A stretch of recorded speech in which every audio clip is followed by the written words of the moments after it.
things like that, you know? Well, it's just it feels like life's been on pause.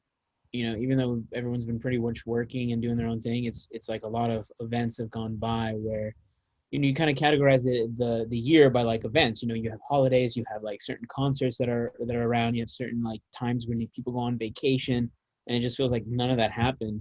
So like the year was kind of just like not non-existent. Just Hmm. like kind of just on a treadmill, like no, not really going anywhere.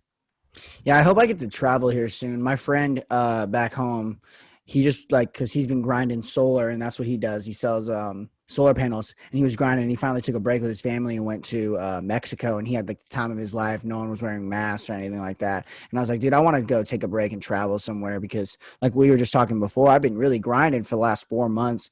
It's always good to grind for a while, but you need to take a break, because if you don't, you're gonna be like if you put too much stress on your body, even good stress, like your body needs a break, basically. Yeah, you need to be able to like enjoy the fruits of your labor. Hmm. Like you got to take time to be like, hey, let me enjoy why I've been working so hard.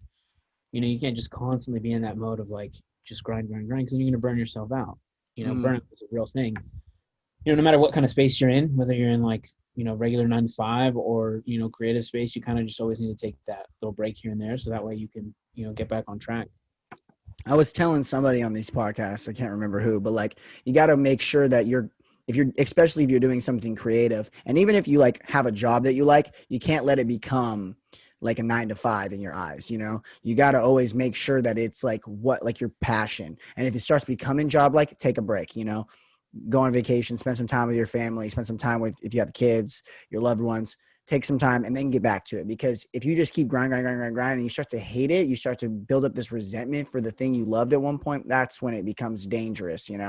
That's exactly what happened to me last year when I was shooting full time. It became to a point where like I hated paying rent with like the money that I had to make just to survive, and like just shooting became me going through the motions and not really like being creative or like trying new ideas. I was just like literally just chasing a check and shooting with everyone, that wanted to shoot because I needed the money. When a big component of my brand is kind of being like exclusive, like I only shoot with a certain amount of people, which is like really bad in this industry in like this day and age, because everyone wants to be inclusive of stuff. But like that's the harsh reality is I had to learn like I can't have this as like my main place to get my bread and butter, because my whole brand is one on exclusivity, and then two, like I don't want to get burnt out of constantly doing it, because then it also happens. So it's like an economics thing. It's still supply and demand. If I'm diluting the supply of my photos out there, then it's gonna lessen the value of them overall.